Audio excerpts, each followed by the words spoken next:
right, everybody, it is the end of a sweepstakes, so it's a comprehensive review on the Ninja 500 SE. It's the last day you have to get entered to win, and so we like to wrap up our sweepstakes and do a comprehensive deep dive about how I felt riding this motorcycle during the time that I had it for the sweepstakes. Make sure you go to the website and get your chances to win, because today is the last day. Okay, let's talk about the Ninja 500. What is it? It is an evolution on the Ninja 400 platform. It features a 451cc stroker motor that's being used in the Eliminator, the upcoming Versys 450 or 500, whatever they decide to call that thing, that's going to compete with the new baby adventure category. The new Z500 has it as well. This is a cross-platformed engine, but it is a stroked out version of the 399cc parallel twin that was found in the Ninja 400. So obviously you have a stroke that's longer, you've increased the displacement, you've lowered the rev ceiling, you've increased the torque down low. This is a story we're seeing in this category. You have the CF Moto 450SS, the Aprilia 457. These are all these kind of Goldilocks zone beginner sport bikes, all making about 50 horsepower and 28 or 32 foot-pounds of torque, something like that. It's not too important when you're looking at a small bike like this. What is important is the fact that this motorcycle, even though it has the flashy paint job and the SE trim, which we'll talk about what that actually gets you, the fact is that this motorcycle is simply a more grown-up version of a Ninja 400. It's a little bit more polished, it's a little bit more refined, and truthfully, much like the GSX 8R we had earlier this year, this is kind of a secret sport touring bike. It's very comfortable to ride, it's very nice around town, it's very forgiving, and a wide variety of people can jump on this thing and feel pretty comfortable. With a relatively low seat height, kind of raised clip-ons a little bit, the ergonomics package on the Ninja 500 is very, very accommodating. I'm about 5'11" with a 32-inch inseam. I weigh about 165, 170 pounds, somewhere around there, and I've just about fit on this motorcycle. It does feel a little small to me. So I do think Kawasaki has kind of primed this motorcycle to fit for people that are like kind of 5'3" to maybe 5'10" at the larger end. If you were kind of a 6 foot plus rider, 200 plus rider, you may not fit on this motorcycle very well. I would actually recommend you try the CF Moto 450 SS, which does have a little bit more big bike feel and a little bit larger cockpit. The 500, again, it's using the same frame, basic design from the Ninja 400. It is a kind of small motorcycle. In the SE trim, you're getting the cool paint job, the seat cowl, the TFT display, which truthfully doesn't give you access to much. There's no traction control, there's no adjustable electronics on this machine, no launch control, anything crazy like that. In fact, it actually still uses a cable throttle, which to my delight feels very nice to use. You also get a radiator guard, a frame slider set, a larger windshield, and that kind of rounds out the SE trim. I believe all in it's $63.99 MSRP, but you're probably gonna pay a little over $8,000 out the door for this model, which is pretty crazy for a beginner bike, in my opinion. Back when I started riding in 2015, most beginner bikes were 250s and 300s. You could pick up a Ninja 250 for like $2,000 used. I think a brand new R3 at the time was sub $5,000, and I think out the door, if you got lucky, you were paying a little under $6,000. So we have seen things creep up quite a bit in this category. On road, the Ninja 500 is exceptionally pleasant to ride. It does everything a beginner rider would need it to do. The clutch pull is light, the shifts are authoritative, and you know exactly which exact gear you're going into. That's a benefit of Kawasaki motorcycles. I've always really enjoyed their kind of snickety gearboxes. And with that cable throttle, you have a very direct feeling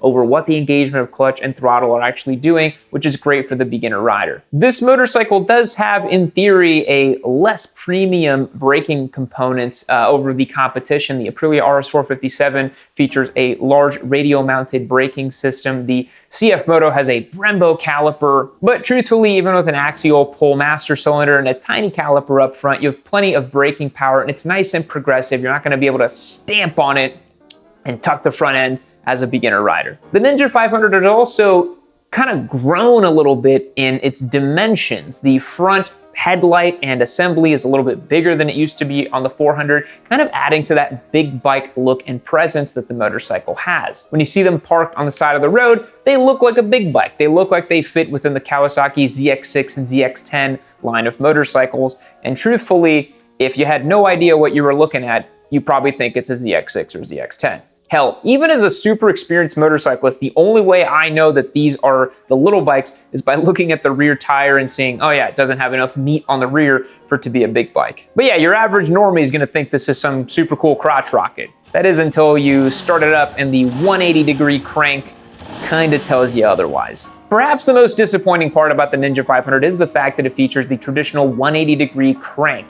Now, that is something that is highly contentious in motorcycling because two 70-degree cranks and parallel twins are seemingly everywhere, in the middleweight segment, in the high end of the segment, and of course now in the beginner bike segment. The CF Moto 450 and the Aprilia RS 457 both utilize 270 crank designs. That gives the engine more of a V-twin flavor and character. It's just a little bit nicer to use and ultimately gives it a little bit more pizzazz. Now, the Ninja 500 does have a lot going for it. In this new 450 category, it still stands tried and true as the Japanese bulletproof, awesome build quality and reliability option of the three currently in the segment. If you want a Chinese motorcycle or an Italian motorcycle, when a Japanese motorcycle is available, I know which one I'm gonna take every single time. This motorcycle is also very adaptable and flexible. Like I mentioned, many different kinds of beginner riders could use this thing and really appreciate it, but this motorcycle could also be very much utilized by someone just looking for a fun, sporty commuter bike that's gonna sip fuel and be pretty comfortable to ride all day long as well. It doesn't have punishing ergonomics, the engine is very gentle,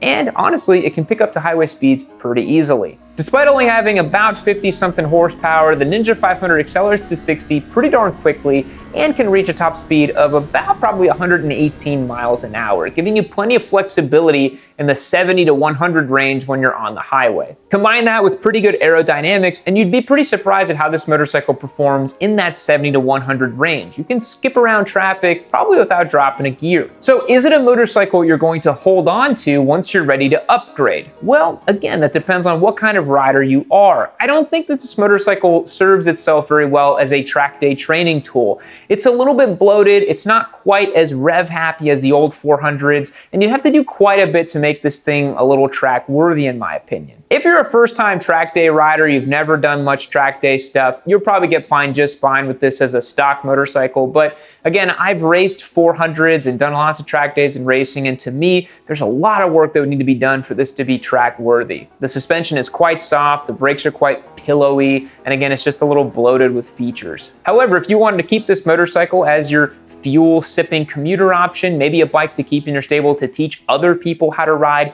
this makes a great choice. I think Kawasaki has definitely played it safe with the Ninja 500. They didn't try to take any crazy risks. They didn't slap a supercharger onto the 400 and try to reinvent the wheel. They didn't drastically change the styling. I think they knew when they launched this bike in 2024 that they were going to have a winner for quite some years, much like they had with the Ninja 400.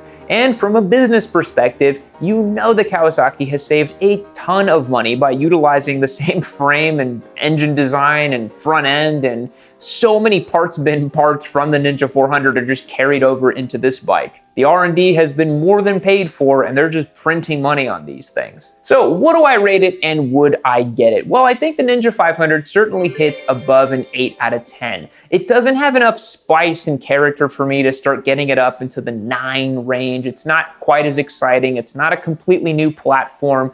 It's a little long in the tooth in terms of the overall design. And so this motorcycle probably sits right at an 8 out of 10 for me, just because it hits the mark so well for beginner riders. It's exactly what people need in the market today. And I think if you get it in the non-SE trim with the more simple dash, less features, it actually is pretty good value for money, even in 2024 as things are getting more and more expensive. It's a well-executed motorcycle that makes a lot of sense in the market, and I think many beginner riders would be very happy with the Ninja 500. In terms of drawbacks, really the only two things I can come up with is that this motorcycle is a little bit small in the cockpit. Again, at about 5'11", 32-inch inseam, I did feel a little small on the motorcycle. I just felt like I was a little cramped, so you might want to sit on one of these and really make sure that you fit.